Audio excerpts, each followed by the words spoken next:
Assalamualaikum warahmatullahi wabarakatuh. Salam sehat, salam semangat untuk kita semua. Berjumpa lagi dengan saya di perkuliahan online Biologi Kesehatan. Sebelum saya akan melanjutkan materi pembahasan untuk pertemuan minggu ini, terlebih dahulu saya mengingatkan kepada Anda untuk mengisi presensi pada kolom komentar di bawah dan mencatat hal-hal penting yang ada di dalam materi untuk lebih mempermudah Anda dalam mengerjakan kuis di akhir sesi nanti. Ingat, jangan terlebih dahulu mengerjakan kuis jika belum melihat materi pada video ini. Baik, langsung saja kita akan melanjutkan pembahasan untuk pertemuan minggu ini, yaitu tentang sistem pernafasan. Seperti apa penjelasannya? Simak pada video berikut ini. Melanjutkan pembahasan minggu ini tentang sistem pernafasan ya. Jadi kita mulai dari pengertian pernafasan itu. Pernafasan atau respirasi merupakan suatu proses pengambilan oksigen, pengeluaran karbon dioksida, dan penggunaan energi di dalam tubuh. Jadi pernafasan itu meliputi 3 proses ya, yaitu pengambilan oksigen, pengeluaran karbon dioksida, dan penggunaan energi di dalam tubuh. Dalam bernafas, manusia menghirup oksigen dalam udara bebas dan mengeluarkan karbon dioksida ke lingkungannya. Kemudian tujuan dari pernafasan atau respirasi ini yaitu untuk menghasilkan atau memperoleh energi. Kemudian bagian dari sistem pernafasan itu terdiri dari 2 bagian, yaitu bagian konduksi. Konduksi itu yang mengantarkan ya, sedangkan bagian satunya lagi yaitu bagian respirasi. Ya, kalau bagian konduksi itu berfungsi untuk menghantarkan udara pernafasan, kemudian menyaring, memberi kelembapan, dan menyesuaikan suhu. Nah, organ-organ yang memiliki peranan itu diantaranya ada hidung, laring, trakea, bronkus, dan bronkeolus. Sedangkan yang bagian respirasi, ini merupakan bagian yang melakukan pertukaran udara, yaitu pertukaran antara oksigen dan karbon dioksida. Nah, ini organ-organ yang berperan antara lain ada ductus alveoli, secus alveoli, dan alveoli. Berikutnya respirasi itu dibagi menjadi 2, yaitu respirasi luar dan respirasi dalam. Nah, yang membedakan adalah sebenarnya dua-dua ini merupakan proses pertukaran oksigen dan karbon dioksida. Tapi kalau yang luar itu terjadi antara darah dan udara bagian luar.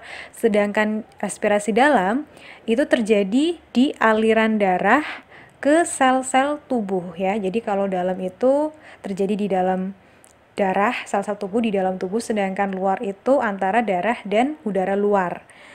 Oke, berikutnya cara pernafasan itu dibedakan menjadi 2, yaitu pernafasan dada dan pernafasan perut.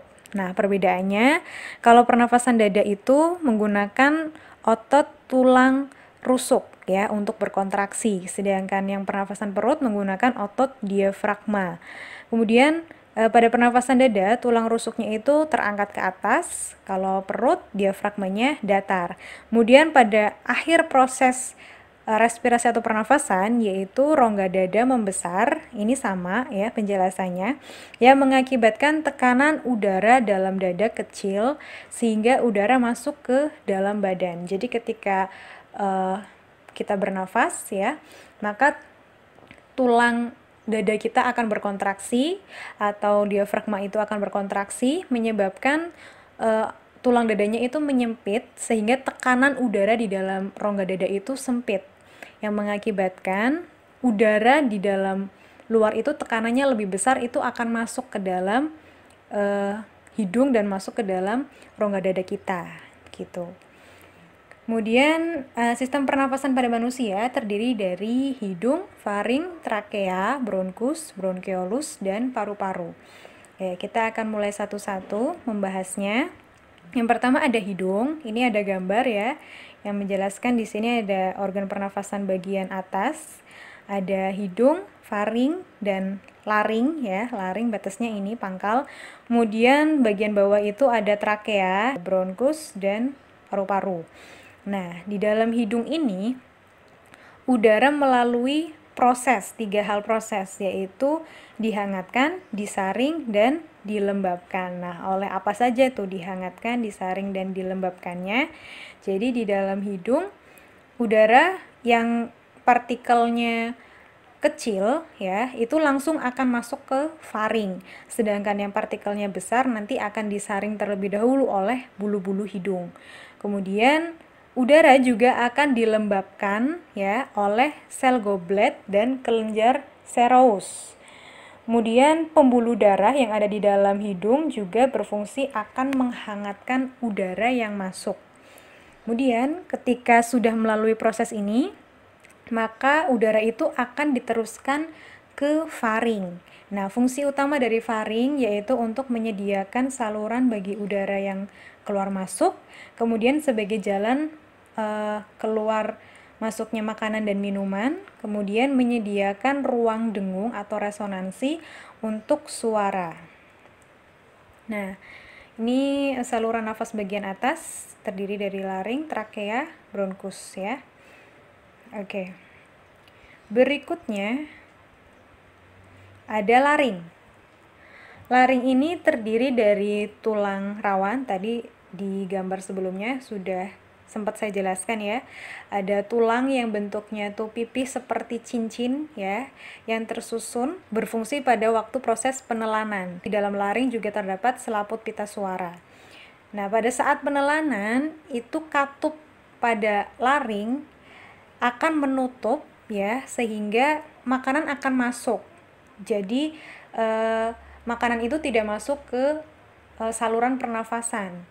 Sedangkan pada saat makanannya tidak ada, maka laring itu akan terbuka sehingga udara bisa masuk. Kemudian pada pangkal tenggorok terdapat selaput suara yang bergetar apabila ada udara dari paru-paru. Ya, misalnya saat kita berbicara. Kemudian laring diseliputi oleh membran mukosa ya, yang terdiri dari epitel berlapis yang cukup tebal sehingga kuat untuk menahan getaran-getaran suara pada laring. Kemudian fungsi laring ya, yaitu untuk menghasilkan suara dan sebagai jalur tempat keluar masuknya udara. Jadi kita kemarin sudah sempat membahas tentang sistem pencernaan. Di situ ada laring, saya sudah sempat menjelaskan tentang laring di sistem pencernaan itu yang berfungsi untuk mengatur keluar masuknya makanan, sehingga ketika klepnya itu tertutup, makanan bisa masuk dan udaranya itu bisa, ketika membuka udaranya itu bisa masuk gitu. Kemudian berikutnya ada trakea. Trakea itu sebagian ada yang terletak di leher, sebagian juga ada yang terletak di dada. Kemudian terdiri dari dinding-dinding yang tipis ya, yang dikelilingi oleh tulang rawan. Kemudian di dalam trakea itu terdapat silia-silia ya, atau rambut-rambut kecil yang berfungsi untuk menyaring benda-benda asing yang masuk ke saluran pernafasan. Kemudian trakea ini letaknya bersebelahan dengan kerongkongan ya, atau esofagus. Kalau kerongkongan itu saluran pencernaan, sedangkan tenggorokan itu adalah saluran pernafasan. Ini jangan sampai kebalik ya. Kemudian di dalam rongga dada, trakea itu bercabang menjadi cabang tenggorok atau bronkus. Kemudian bronkus ini akan bercabang menjadi bronkeolus, dan bronkeolus ini akan bercabang menjadi alveolus. Nah, kita masuk ke bronkus. Tadi sudah dijelaskan bahwa trakea ini bercabang menjadi dua, yaitu bronkus kanan dan bronkus kiri ya. Yang bronkus kanan itu terdiri dari 3 bronkeolus, sedangkan yang bronkus kiri itu terdiri dari 2 bronkeolus. Nah, kedua bronkus ini nantinya akan bermuara ke paru-paru ya, yang disebut dengan gelombang alveolus. Nah, fungsi utama dari bronkus untuk menyediakan jalan bagi udara yang masuk ke dalam paru-paru. Nah, berikutnya ada paru-paru ya. Jadi paru-paru itu terdiri dari 2 bagian ya. Ini ada paru-paru sebelah kanan yang terdiri dari 3 lobus, 1, 2, dan 3. Kemudian paru-paru sebelah kiri terdiri dari 2 lobus ini, atas dan bawah. Kemudian paru-paru ini terbungkus oleh selaput tipis yang disebut dengan pleura ya. Kemudian paru-paru itu tersusun dari bronkeolus. Kemudian alveolus jaringan elastik dan pembuluh darah. Ya, tadi sudah dijelaskan, setiap bronkeolus akan bercabang-cabang menjadi ductus alveolaris. Kemudian ductus alveolaris ini mengandung gelembung-gelembung yang disebut dengan alveolus. Nah, alveolus ini mengandung kapiler darah yang berfungsi dalam proses pengikatan oksigen dan udara yang masuk ke dalam paru-paru. Oke. Kita akan memasuki atau menjelaskan tentang pertukaran oksigen dan karbodioksida ya ketika terjadi dalam proses pernafasan. Jadi oksigen ya yang ada di luar udara itu akan masuk ke dalam paru-paru ya, melewati hidung, kemudian faring, laring, trakea, bronkus. Nah, masuklah ke dalam paru-paru.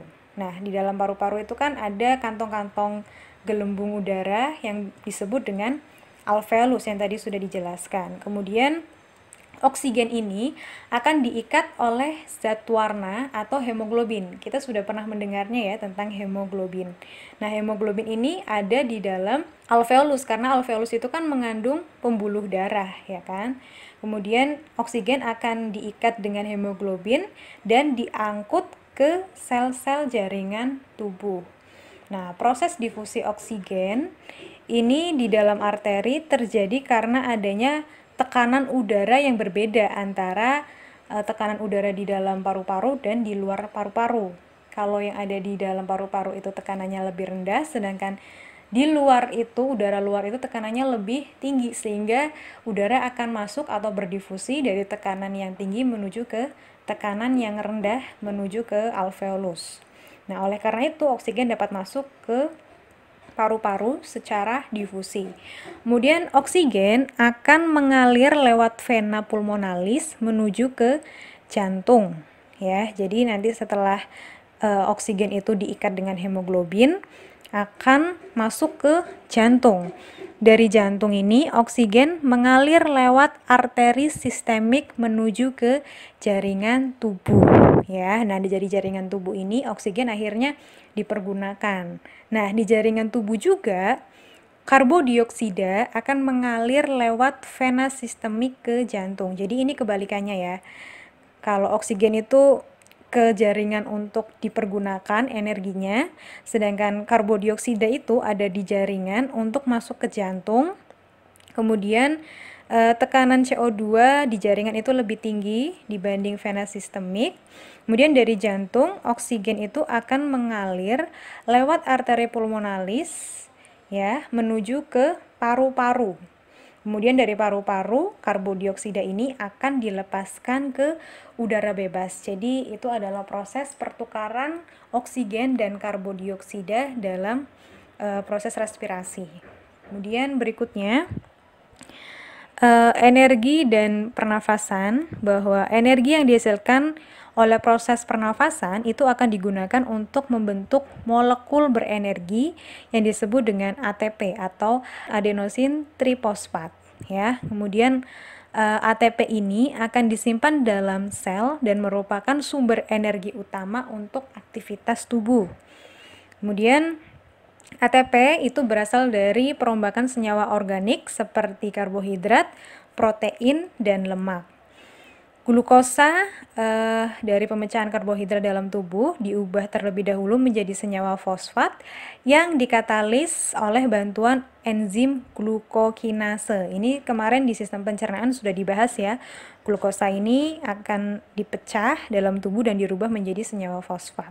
Kemudian selanjutnya senyawa fosfat diubah menjadi asam pirufat dan akhirnya dibebaskan dalam bentuk H2O dan CO2 sebagai hasil samping oksidasi tersebut. Jadi ini akan mengeluarkan air, H2O, dan karbodioksida ya, proses respirasi. Ini ada frekuensi pernafasan. Jadi yang mempengaruhi frekuensi pernafasan seseorang itu ada banyak faktor. Yang pertama kalau dari sisi usia, semakin bertambahnya usia seseorang, maka frekuensi pernafasannya akan semakin rendah karena berhubungan dengan energi yang dibutuhkan. Yang dibutuhkan tuh energinya akan semakin banyak. Kemudian jenis kelamin pada umumnya pria memiliki frekuensi pernafasan yang lebih tinggi dibandingkan dengan wanita. ya, karena kebutuhan oksigen pada pria itu lebih tinggi dibandingkan dengan wanita. Semakin tinggi suhu tubuh seseorang, maka semakin cepat frekuensi pernafasannya. Ya, hal ini berhubungan dengan peningkatan proses metabolisme yang terjadi di dalam tubuh. Jadi apabila suhu tubuhnya itu tinggi, ya, mungkin sekitar 38, 39, maka proses metabolismenya itu kan semakin cepat sehingga frekuensi pernafasannya jadi semakin tinggi juga. Kemudian posisi atau kedudukan tubuh. Frekuensi pernafasan ketika duduk itu akan berbeda dengan ketika jongkok atau berdiri. Ya. Hal ini berhubungan erat dengan energi yang dibutuhkan oleh organ tubuh sebagai tumpuan berat, ya. Kemudian oleh aktivitas, seseorang dengan aktivitas fisik yang tinggi seperti olahragawan akan membutuhkan lebih banyak energi daripada yang diam atau duduk santai. Oleh karena itu, pernafasannya juga berbeda, ya. Kalau pernafasan pada orang yang aktif, maka akan lebih tinggi dibandingkan dengan orang yang tidak aktif. Berikutnya ada gangguan pada sistem respirasi yang ini sangat umum terjadi di sekeliling kita. Ada emfisema, yaitu paru-paru mengalami pembengkakan karena pembuluh darahnya kemasukan udara. Ya, kemudian ada asma, merupakan kelainan penyumbatan saluran pernafasan yang disebabkan oleh alergi seperti debu, bulu, atau rambut. Kemudian ada TBC, merupakan penyakit yang disebabkan oleh Mycobacterium tuberculosis yang jika dibiarkan maka menyebabkan sel paru-parunya akan mati dan akan semakin mengecil. Kemudian ada influenza, merupakan penyakit yang disebabkan oleh virus influenza, ya. Biasanya gejala-gejala yang timbul itu seperti bersin, demam, dan pilek. Kemudian yang terakhir ada kanker paru-paru, ya. Sel-sel kanker yang tumbuh tidak terkendali pada paru-paru yang biasanya disebabkan oleh kebiasaan merokok. Ini salah satu pemicu dari kanker paru-paru. Ya, tadi adalah materi untuk pertemuan minggu ini. Setelah ini saya minta kepada Anda untuk mengerjakan kuis yang tersedia di laman kuliah.ifed.ac.id. Terima kasih atas perhatiannya. Kurang dan lebihnya mohon maaf. Wassalamualaikum warahmatullahi wabarakatuh.